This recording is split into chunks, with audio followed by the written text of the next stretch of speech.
welcome to another booktube video from me, Lauren, from Lauren and the Books. Welcome to June. Not much feeling like June, is it? What is it, like 11 degrees out there or something?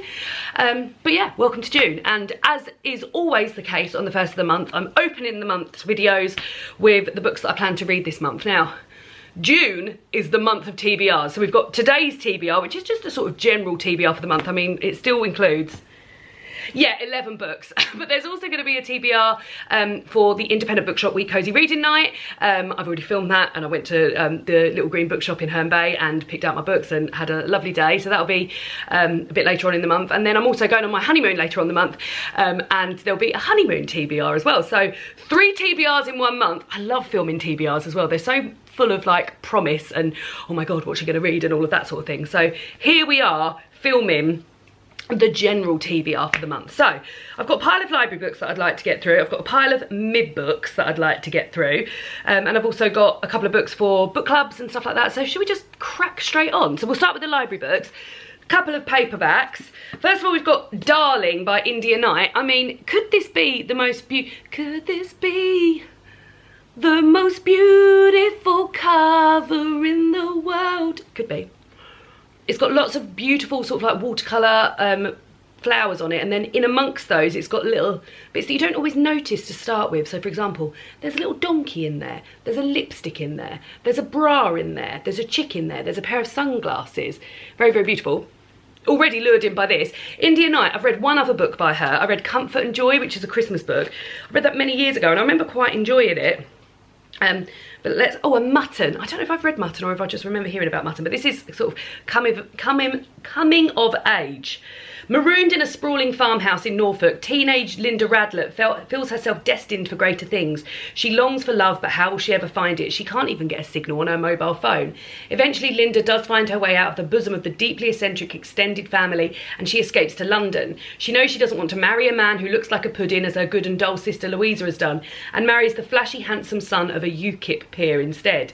But this is only the beginning of Linda's pursuit of love, a journey that will be wilder, more surprising, and more complicated than she could ever have imagined.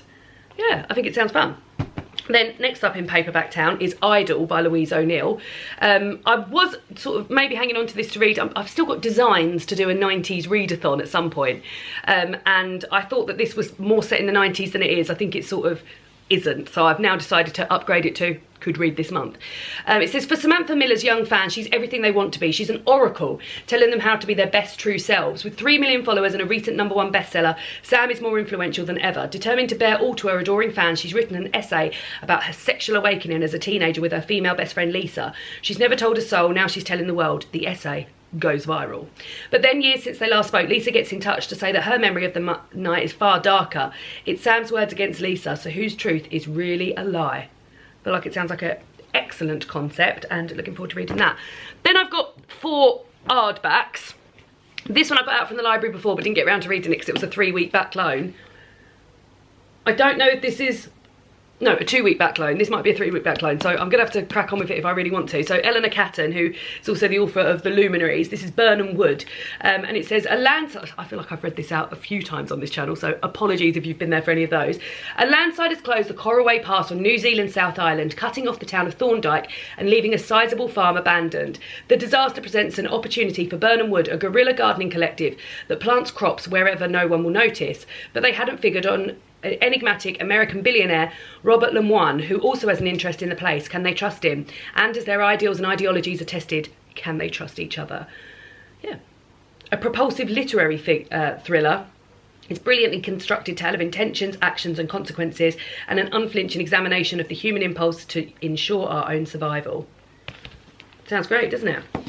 There's that as well. Then I've got Yinka, Where's Your Husband by Lizzie Damalola Blackburn. It says, Yinka wants to find love and her mum wants to find it for her. But how can she find a husband when she is surrounded by as many aunties who frequently and loudly pray for her delivery from singledom, has a preference for chicken and chips over traditional Nigerian food, and a bum she's sure is too small as a result. Oh, and the fact that she's a 31-year-old South Londoner who doesn't believe in sex before marriage is a bit of an obstacle too. When her cousin gets engaged, Yinka commences Operation Find a Date for Rachel's wedding. Armed with a total flawless and incredibly specific plan, will Yinka find herself a husband? What if the thing she really needs to find is herself? That sounds like great fun as well. That sounds like great fun. And then the last library book is Rootless by Crystal Zara Apaya. And this is 90s-ish. Teenagers Effie and Sam first meet in London in the 90s. Years later, the best friends are married. Their love story couldn't seem more perfect. But Sam wants to start a family while Effie wants to be free to focus on her dreams. Then an unplanned pregnancy forces them to confront just how radically different they want their lives to be. And Effie and Sam must discover if what they really want is still each other. It says a heart-rending love story about a British Ghanaian marriage in crisis. Rootless asks what happens when two people in love want completely different things, and what do you do if you have to choose between your dreams and someone else's? Sound bloody great, don't they, those library books? So yeah, we'll be getting to those. Now let's move on to the books that I owned. So I've got My Time Among the Whites by Janine Capot-Crusay. I do these videos every month where I take a book from each colour section of my library. I suppose it is a library, my bookshelves, and read out the first line and battle them against one another. And once I've battled all the colours from red all the way down to, what do we end on? Black. No, yeah, black. The one who's got the best first line, I add to my TBR for next month. Some of these with very good results, some of these not so much. But this month's book is My Time Among the Whites, Notes from an Unfinished Education by Janine Capot-Crusay. This is an essay collection. I think I got it because I remember Mercedes talking about it.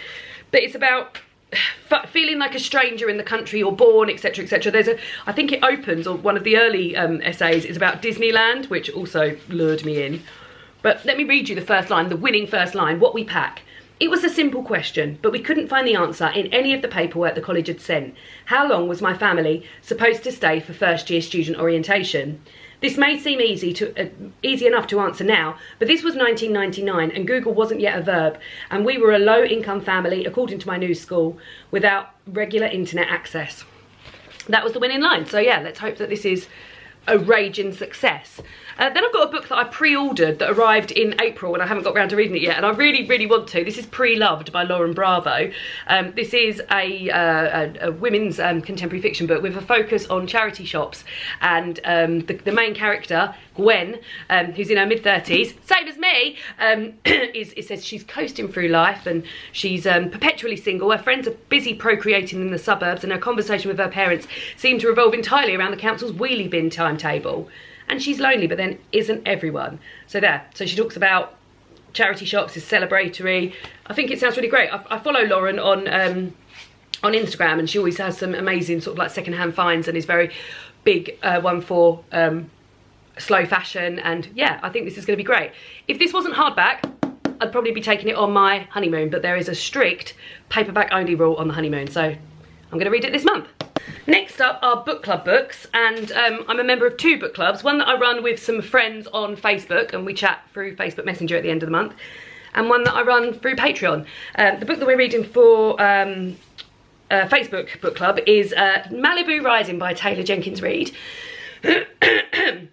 I picked two Taylor Jenkins Reids and gave them to my friends and said, which of these do you think you'd most like to read? And they went for Malibu Rising. I think mainly because a lot of people had read The Seven Husbands of Evelyn Hugo. So yeah, I think Taylor Jenkins Reid gets a lot of hype around this time of year, doesn't she? Because I think they're quite good, like, summer reads and page turners. This is set in Malibu in August in 1983. And it's the day of Nina Reeva's annual end of summer party, and anticipation is at a fever pitch. Everyone who's anyone wants an invite to catch a glimpse of the famous Reeva siblings. Nina, the talented surfer and supermodel, brothers Jay and Hud, once one a championship surfer, the other renowned photographer, and their adored baby sister Kit. Together the siblings are a source of fascination in Malibu and the world over, especially as the children of the legendary singer Mick Reeva. By midnight, the party will be completely out of control. By morning, the Reeva mansion will have gone up in flames. But ahead of that first spark in the early hours before dawn, the alcohol will flow, the music will play, and the loves and secrets that shape this family will all come bubbling to the surface. Sounds like a perfect summer read. Look at these bloody gorgeous, sort of like marbly end papers. Yeah, sounds like it's going to be a lot of fun. Again, that one might have qualified for honeymoon read had it not been a hardback. And then for my Patreon book club, I pick a theme every single month. And the theme for this month was The Immigrant Experience and You People by Nikita Lalwani won. And this is set in a pizza restaurant. The Pizza Vesuvio looks like any other Italian restaurant in London with a few small differences. The chefs who make the pizza Fiorentinas are Sri Lankan, and half the kitchen staff are illegal immigrants. At the centre is Chuli, the restaurant's charismatic proprietor and resident Robin Hood, who promises to help anyone in need. Welsh 19-year-old 14-year-old Nia, haunted by her troubled past, is running from her family. Shan, having fled the Sri Lankan civil war, is desperate to find his. But when Chuli's guidance leads them all into dangerous territory and the extent of his mysterious operation unravels, each is faced with an impossible moral choice. In a world where the law is against you, how far would you be willing to lie for a chance to live? Sounds really intense, but it sounds like it's going to be really good, and I've been looking forward to reading this for a long time. I bought this, I remember, early doors in the pandemic, so it's high time I read this, so looking forward to it. And then I've got 2 books that have fallen over from last month's TBR. The first one is Strong Female Character by Fern Brady, which my friend Emma's lent me. This is Fern Brady's memoir. Fern Brady is a Scottish comedian. She's autistic and she's had quite the life, and this is her memoir about that life, involving sort of like strip clubs, going to university, homelessness, her terrible Catholic childhood, and all sorts of things. So yeah, I really love Fern Brady, and I think I'm going to really enjoy this. I've heard lots of people saying that this is great, and David's quite keen to read it after me as well, so maybe I need to crack on with that. And then the last book of the month is Black Butterflies by Priscilla Morris, which is the last book on the Women's Prize for Fiction shortlist that I haven't read. I think, is it halfway through the month, or is it the 20-something of the month that the winner of the Women's Prize for Fiction is announced? And I would like to have read all of the shortlist by then, so hopefully I will be also reading this early doors so that I can have read the whole shortlist. This is set in Sarajevo in spring '92. It says, each night nationalist gangs erect barricades splitting the diverse city into ethnic enclaves. Each morning the residents, whether Muslim, Croat or Serb, push the makeshift barriers aside. When violence finally spills over Zora, an artist and a teacher, sends her family to safety in England while she remains.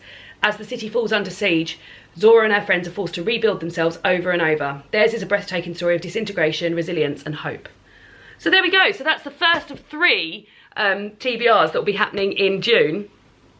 I feel very, very excited about all of these books. So I reckon I'm having such a good reading year, guys. So when it comes to like the beginning of July, when I start doing my best books of the year so far, we are in for a treat, because there have been some best books of the year so far. Yeah, so let me know what you're planning on reading in June, and I'll see you all again soon for another BookTube video. Goodbye!